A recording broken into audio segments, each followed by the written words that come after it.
Ndiko gufata ko mama yamaye. Fashe. Nibi.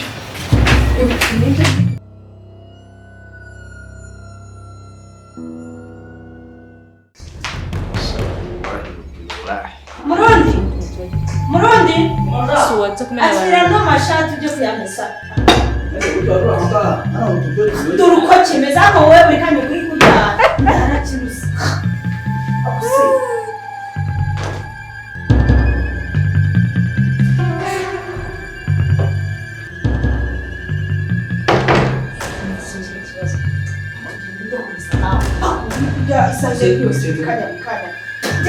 Please, Murundi. Iyo televiziyo n'imene uzagurinde. Genda. Va iruhande rw'iyo televiziyo so. Shinguka se ngenda ntabwo uri kumva. Abaze kudusakuriza ari. Ase mwabaye utamwiza. Ariko arubwiye. Kandi iyo umuntu akubwiye ugiye wese urimo yiga mu nzu n'amasafuriya sohoka ageze. Se wavuye wajuze imbere y'abantu. Witondaga baje kujya. Sohoka ariko. Imbere y'abantu.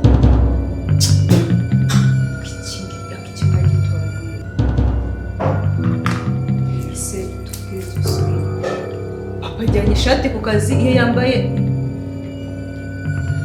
sinzi nyine ukuntu nabikubwira ariko papa yarahindutse pe papa yarahindutse ku buryo utabiyumva ubonye jisita akoze ahangaha kubizi papa asanzwe ameze gutya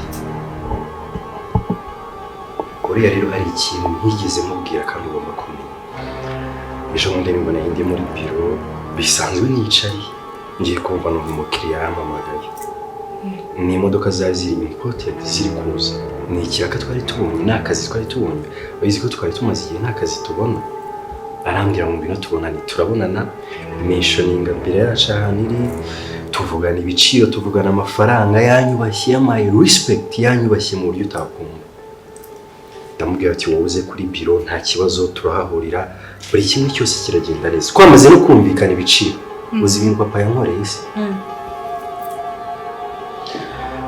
nararakaye papa ndangije ndamubwira ni sinzongera kugaruka muri biro yawe n'umunsi n'umwe papa no kuvuga ngo yambwiye nabi arambwira ngo ibi bintu ntibishinzwe ngo ngiye nakubije kujya uzana abantu hano utambwiye kandi ngiye bishaka numvaga nakoze ikintu cy'ingenzi papa gushitinga gutyo ambwira ngo nunagenda ngo ngiye nzazana undi mukozi kandi ari we watwingingiraga ngo tuze papa umva noneho ikindi nyine ukuntu ikindi kibazo nyine papa nyine yarahindutse pe ejo bundi noneho ambwire ngo ntabwo yashaka umuntu ukoropa muri biro ambwire nabi ngo haje umuntu ukoropa papa sinzi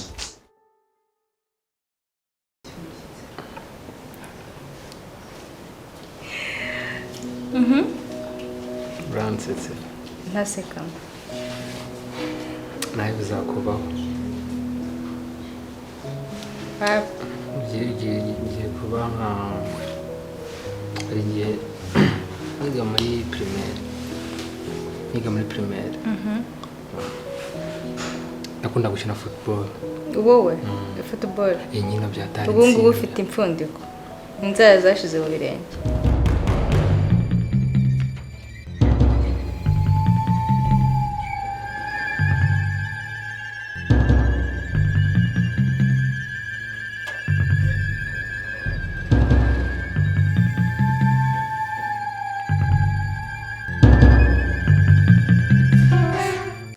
ntabwo wabinkora nikamubwira ikintu cyabinkuye ndacyabifite byose umuntu ndacyari wese sho uzi ikintu cyabaye nari ndi mu kibuga ndi gukina nari mfite crush umuntu na crushingi numva niga muri primaire kuko ndi gukina mu kigo utsinda ibitego byinshi abantu bose bazi nyine kuzi gukina ndi mu kibuga ndi kwiruka mfata umupira ndavuga ati ngiye gutsindana n'uwa mukobwa mwiyemeza murambwire muri mbi ukatisnika ngambwira story musore muranzira abakobwa ngo bakrashi numva ko ari crash wawe wagize mu buzima bwawe none kunzanira abandi ba crash sofu wabigezaho nyine mbashaka kuba uwa mbere wenyine nyine mwikurikira. Uri mwiza. So bivuze ngo ntabwo ari njye first crush. Bivuze ngo ndi nk'igihumbi mu kanya yaje ubwiye ko na secondaire wabonye n'abandi. Nawe ngomba era ku murongo crush wagize. Karavuga gutyo. Ibintu biba bikubabaje. Bitambabaza. Uri mwiza niyo urakaye. Kinde rukundo usa neza. Nyamara ndakara. Oya ntabwo ari nashaka kuvuga. Ahubwo se ubwiye mu rugo byacu babwiye ko dukundana.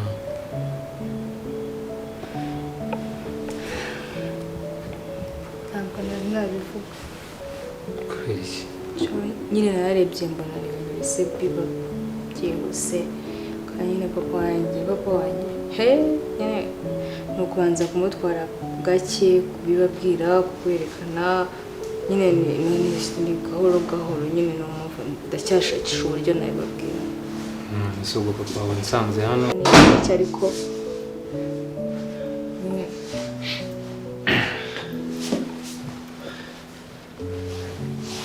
amakuru meza.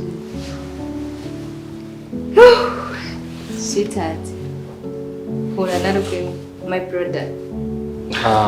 Umeze gute? yameze neza. Nagusura mu rugo. Karibu rwose. Sanze ari natwe twari duhari gusa izere ko yakwakiriye neza. Niba cyane sawa kabisa n'abakunzi. Ukabikubwiye nyine yitwa Ubuhemu. My sister. Nawe nitwa Jesus. You are welcome. Kubera nishimiye kukubona. Nishire wanjye below.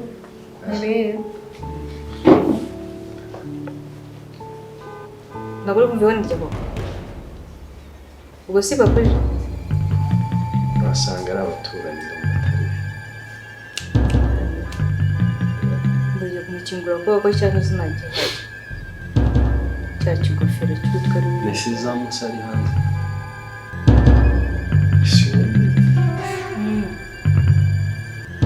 Sorry. Tuganira nta kibazo. Nta kibazo. Nzi kumwibutsa.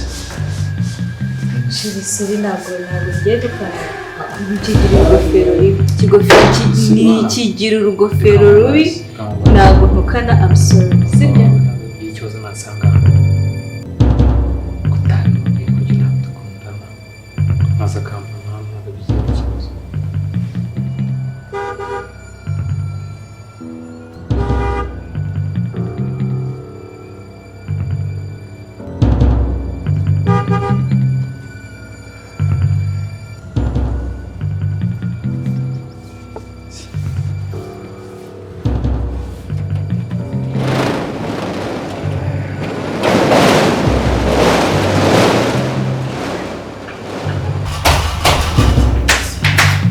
Ibintu wowe kare inzozi igakora nka dayimoni wabona tuguyeho kugira atatwica nese ubundi waterura amashini n'ibintu Amashini wazana yahita bimenya. nyamara twanze kugimba n'ubundi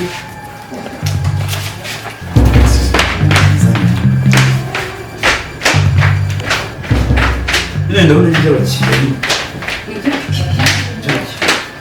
soma muri bite kurangaza agwanya se ubundi ukunde kubofisa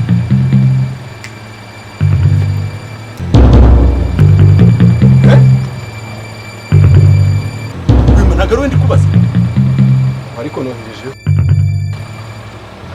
inshuro nyinshi narakubwiye ngo ntuzohereze uriya mukobwa muri ofisi yanjye gutaye kandi mu gihe cyose wumva udashaka kugendayo tuguma aha ngaha ntufunze gume hano kandi bugiye mu kanya nanjye ndahita.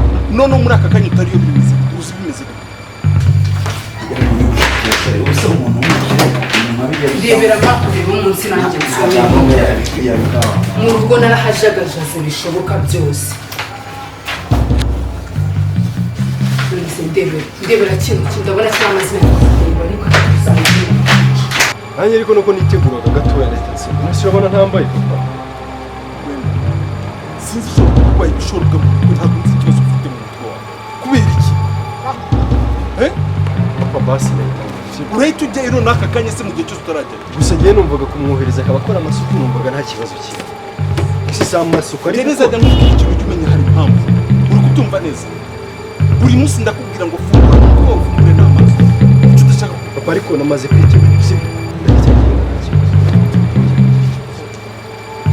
aho bwinjira yinjira ninjira aho ngaho nza kugira gute wahisemo kuguma aho ngaho nyiriza wakumbi komeza uvugire mu muhanda se wakinjiye basi ukabanza ukara ese papa wakinjiye basi wahisemo kuguma mu gipangu nta kindi kintu uri kubyumva ninjira basi abantu ukagera mu rugo ukajyayo mu kanya yari kubanza kaza kare urugo rwawe urashaka iki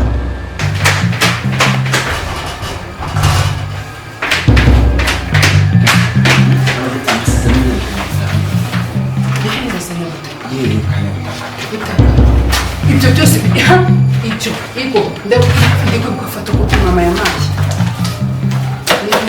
fashe nibi nawe subira agenda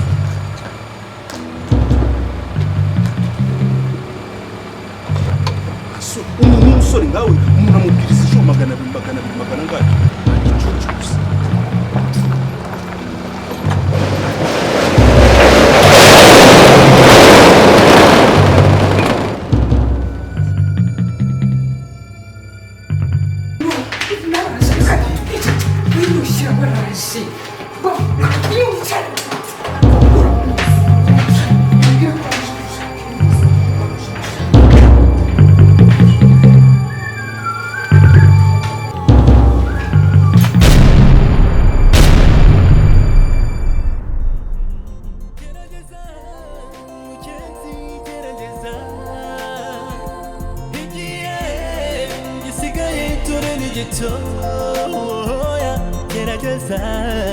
utazahera ko wicuza gerageza ugenzi gerageza igihe gisigaye dore ni gitoya gerageza utazahera ko wicuza gerageza utazahera ko wicuza